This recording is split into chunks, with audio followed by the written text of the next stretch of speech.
विद्यार्थी मित्रांनो, पुन्हा एकदा सर्वांचे स्वागत आहे ITI मराठी यूट्यूब चॅनलमध्ये। आजचा व्हिडिओचा टॉपिक असणार आहे आपला की जी 10 मार्च रोजी मीटिंग झालेली आहे, त्या मीटिंगमध्ये जे मुद्दे घेतलेले आहेत त्या मुद्द्यावर आपण चर्चा करणार आहोत।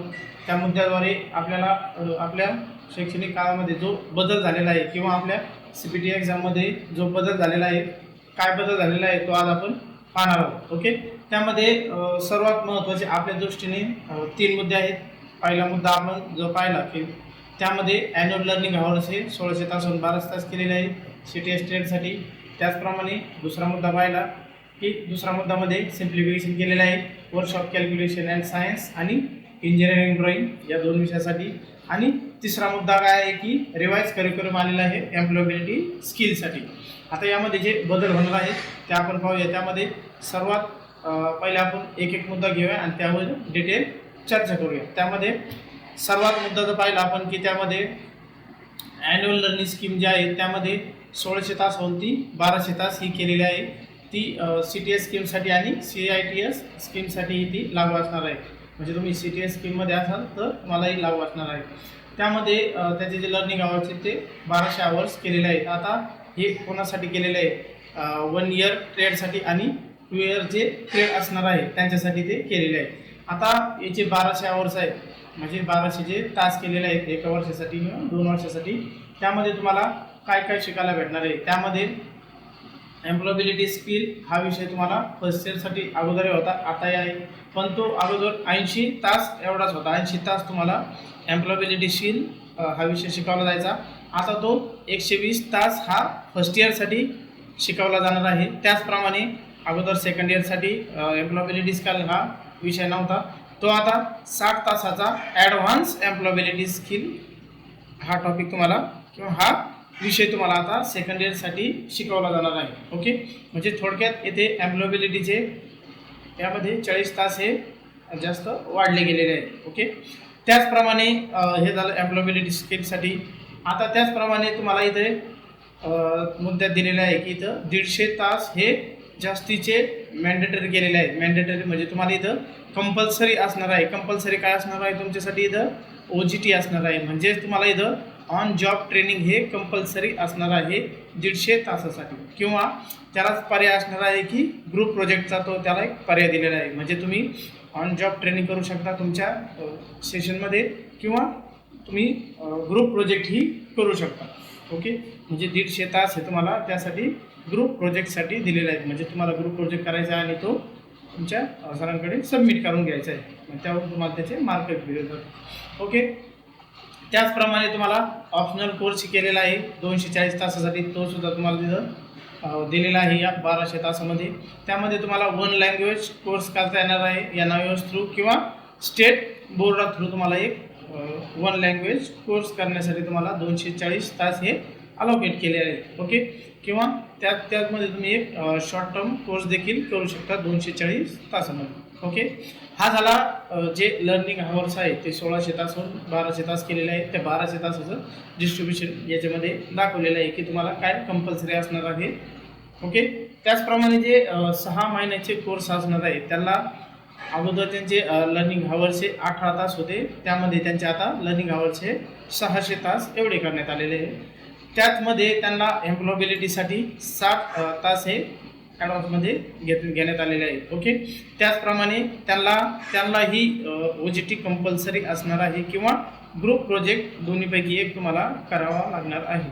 त्यासाठी 150 तास हे अलोकेट केलेले आहे। हा झाला अजेंडा नंबर 1, म्हणजे थोडक्यात पहिला मुद्दा यामध्ये त्यांनी सगळ्यात जास्त भर ही तुमच्या OJTवर घेतलेले आहे। म्हणजे ऑन जॉब ट्रेनिंगसाठी तुम्हाला 150 तास हे एक्स्ट्रा तुम्हाला दिलेले आहे किंवा त्याचप्रमाणे तुम्ही त्याला ग्रुप प्रोजेक्टही करू शकता। त्यामध्ये 240 तास हे तुम्हाला 1 लँग्वेज तुम्हाला स्टेट बोर्ड थ्रू 1 लँग्वेज तुम्हाला करता येईल। ओके, आणि 6 मंथ कोर्ससाठी तुम्हाला 60 तास हे एम्प्लॉयबिलिटी स्किलसाठी, त्यात प्लस मॅन्डेटरी तुम्हाला कंपल्सरी असणारच आहे की ग्रुप प्रोजेक्ट किंवा OJT।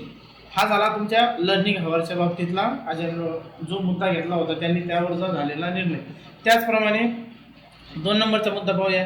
2 नंबरचा मुद्दा याच्यामध्ये आलेला आहे की सिम्प्लिफिकेशन केलेला आहे वर्कशॉप कॅल्क्युलेशन अँड सायन्स आणि इंजिनिअरिंग ड्रॉइंग विषयाचं सिम्प्लिफिकेशन, म्हणजे त्यामध्ये काही बदल केलेले आहेत। त्यामध्ये सर्वात महत्त्वाचा बदल म्हणजे त्याचे जे लर्निंग आवर्स आहेत ते 80 तासावरून तिथं 40 तास एवढे केलेले आहेत आणि तो काही भाग हा ट्रेड थेरी या विषयामध्ये मर्ज केलेला आहे. म्हणजे थोडक्यात यामध्ये काय झालेलं आहे की तुमचा जो सिलेबस असणार आहे त्यामध्ये काही मुद्दे हे वगळण्यात आलेले आहेत आणि ते ट्रेड थेरीमध्ये मर्ज करण्यात आलेले आहेत. म्हणजे काही मुद्दे हे तुम्हाला ऑलरेडी ट्रेड थेरीमध्ये शिकवले जायचे अगोदर, प्लस ते एम्प्लॉयबिलिटीमध्ये सुद्धा शिकवले जायचे. म्हणजे थोडक्यात जे एम्प्लॉयबिलिटीमध्ये वर्कशॉप कॅल्क्युलेशनमध्ये शिकवले जायचे ते एम्प्लॉयबिलिटी स्किलमधून वगळण्यात आलेले आहेत आणि ते ट्रेड थेरीमध्ये ते जसे तसे ठेवण्यात आलेले आहेत.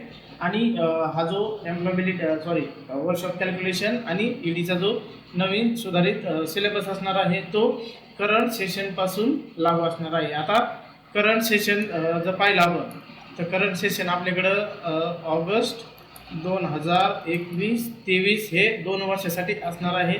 त्याचप्रमाणे 1 वर्षासाठी आपल्याकडे सेशन असणार आहे ऑगस्ट 2021-22. म्हणजे जे ऑगस्ट 2021 मध्ये जे ॲडमिटेड कॅन्डिडेट आहेत त्यांच्यासाठी हा सिलेबस लागू असणार आहे. त्याचप्रमाणे आपण जर पाहिलं याच्यामध्ये तर हा ॲप्लिकेबल असणार आहे करंट सेशनसाठी. त्याचप्रमाणे त्यामध्ये एक मुद्दा त्यांनी अजून एक घेतलेला आहे की student will not appear for separate ED and WS examination in July August 2022. Okay, म्हणजे काय तर त्यामध्ये असं मुद्दा घेतलेला आहे की हे जे ऑगस्ट 2021ची बॅच आहे 1 वर्ष आणि 2 वर्ष आहे ते जे पेपर देणार आहेत जुलै-ऑगस्टमध्ये त्यांच्यासाठी त्यांना ED आणि WS म्हणजे हे 2 पेपर सेपरेट देण्याची गरज नाही आहे. म्हणजे सेपरेट देण्याची गरज नाही म्हणजे काय थोडक्यात की अगोदर काय होत होतं की ट्रेड थेरी आणि एम्प्लॉयबिलिटी स्किल आणि वर्कशॉप कॅल्क्युलेशन ह्या 3 विषयाची ऑनलाईन CBT एक्झाम व्हायची अगोदर. आता आणि त्यामध्ये इंजिनिअरिंग ड्रॉइंगसाठी ऑफलाईन पेपर राहायचा अगोदर. ओके, तर यामध्ये बदल काय करण्यात आलेला आहे की हा जो एम्प्लॉयबिलिटी स्किल आहे त्याचा पेपर आता होणार नाही. ओके, त्याचं काय होणार ते पुढच्या मुद्द्यात तुम्हाला सांगतो. त्याचप्रमाणे आता हा जो विषय आहे ट्रेड थेरी कॅल्क्युलेशन आणि ED अगोदर EDचा ऑफलाईन पेपर व्हायचा आपला ओके ड्रॉइंग शीटवर, तो आता त्यांनी कॅन्सल केलेला आहे. ओके, त्यामध्ये कॅन्सल करून त्यांनी काय केलं आहे की ट्रेड थेरी तुमचं कॅल्क्युलेशन आणि ED हे 3 विषय मिळून एकच CBT एक्झाम म्हणजे कॉम्प्युटर बेस्ड टेस्ट त्यांनी ठेवलेली आहे. आणि यापुढे जे EDचा पेपर होणार आहे तो ऑफलाईन न होता तो आता ऑनलाईन होणार आहे. म्हणजे थोडक्यात काय की ED या विषयासाठी आता MCQ येणार आहे. ओके, हा सर्वात महत्त्वाचा बदल या मीटिंगमध्ये केलेला आहे. ओके, त्याचप्रमाणे अगोदर ट्रेड थेरी एम्प्लॉयबिलिटी स्किल हा एक CBT एक्झाम व्हायची याची आणि कॅल्क्युलेशनची एक वेगळी एम्प्लॉयबिलिटी कॅल्क्युलेशनची ही सेपरेट एक्झाम ऑनलाईन होत होती अगोदर. आता काय होणार एकच पेपर होणार, त्यामध्ये ट्रेड थेरी असणार, एम्प्लॉयबिलिटी कॅल्क्युलेशन असणार आणि इंजिनिअरिंग ड्रॉइंग हे 3 विषयाचा तुम्हाला एकच 100 मार्काचा पेपर होणार आहे. ओके, त्यामध्ये EDसाठी MCQ, कॅल्क्युलेशनसाठी MCQ आणि ट्रेड थेरीसाठी MCQ असणार आहे. आणि हा लागू कोणासाठी होणार ऑगस्ट 2021-23 जी 2 वर्षाची बॅच त्यासाठी आणि जी ऑगस्ट 2021-22ची 1 वर्षाची बॅच आहे त्यासाठी हा लागू असणार आहे. म्हणजे या जुलैमध्ये ज्या पेपर होणार आहेत ते ऑनलाईन पद्धतीने होणार. CBT exam through trade theory calculation आणि इंजिनिअरिंग ड्रॉइंग हा एकत्र पेपर असणार आहे आणि यात एम्प्लॉयबिलिटी स्किलचा पेपर नसणार आहे. ओके, त्याचप्रमाणे त्यातील जर मुद्दा पाहिला की revise simplify syllabus will be followed from current section. ज्यांनी जो वर्कशॉप कॅल्क्युलेशन सायन्सचा आणि इंजिनिअरिंग ड्रॉइंगचा जो रिवाइज सिलेबस घेतलेला आहे किंवा त्यामध्ये जे बदल केलेले आहे ते करंट सेशनपासून लागू असणार आहे. म्हणजे 2021ची जी बॅच असणार आहे 2 वर्षाची आणि 1 वर्षाची यासाठी ते लागू असणार आहे. म्हणजे चालू वर्षासाठी जो सिलेबस असणार आहे तो लागू असणार आहे.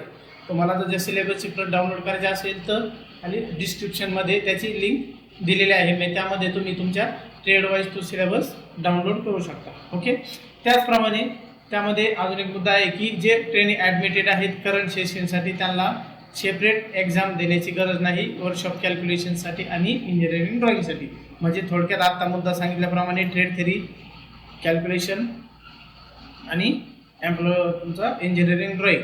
ओके, यामध्ये हा कंबाईन पेपर तुमचा एकच होणार आहे. ओके, त्यानंतर दुसरा मुद्दा त्यांनी काय म्हटलं आहे की however there will be separate supplementary examination for WCS आणि ED. म्हणजे जे बॅकलॉगवाले मुलं असणार आहेत त्यांच्यासाठी त्यांच्या जुन्या पद्धतीनेच म्हणजे कॅल्क्युलेशनचा ऑनलाईन पेपर आणि इंजिनिअरिंग ड्रॉइंगचा ऑफलाईन पेपर हा त्यांच्या जुन्या पद्धतीने होणार आहे. ओके, त्यानंतर त्यामध्ये की DGT या संदर्भामध्ये 1-2 आठवड्यामध्ये त्यावरील काही पत्र वगैरे किंवा काही ऑर्डर टाकू शकतो. ओके, हा झाला सिम्प्लिफिकेशन वर्कशॉप कॅल्क्युलेशन सायन्स आणि इंजिनिअरिंग ड्रॉइंग संदर्भातील मुद्दा.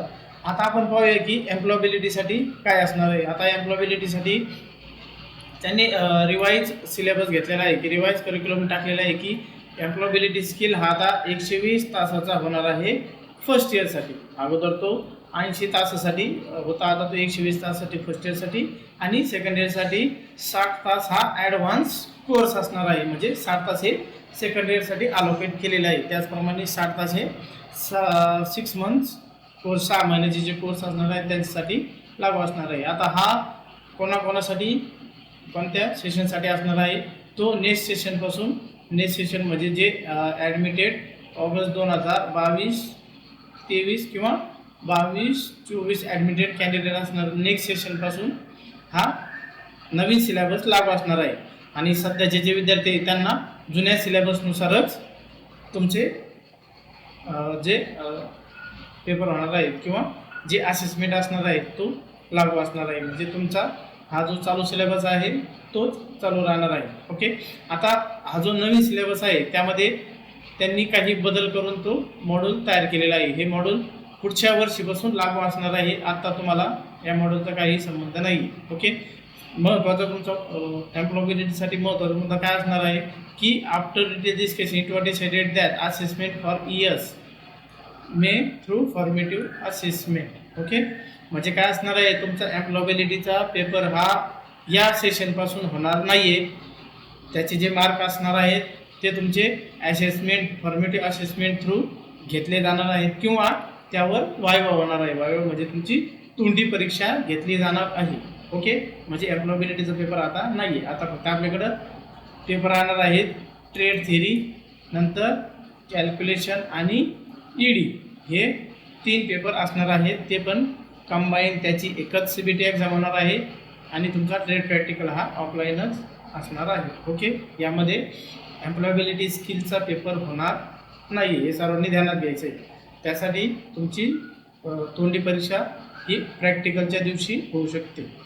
ओके, याचीसुद्धा ऑर्डर डिटेल ऑर्डर नंतर तुमच्या पत्रव्यवहार DGT पत्रव्यवहार करणार आहे. ओके, हे सर्व झालं तुमच्या मीटिंगमध्ये जे मुद्दे घेतले त्यावर जी चर्चा झाली आणि त्यावर जे निष्कर्ष काढले त्याच्यावर आपण इथे चर्चा केलेली आहे. यातूनही काही जणांना अजून काही समजले नसेल किंवा काही त्यांच्या अडचणी असतील तर तुम्ही कमेंटमध्ये मला लिहू शकता की यावर मला हा पॉईंट समजलेला नाही किंवा काही अडचणी असतील तर तुम्ही मला कमेंटमध्ये सांगू शकता. ओके, हा व्हिडिओ तुमच्या मित्रांना जरूर शेअर करा. व्हिडिओ आवडला असेल तर लाईक करा आणि शेअर करत राहा आणि चॅनलला सबस्क्राईब करायला विसरू नका. थँक्यू.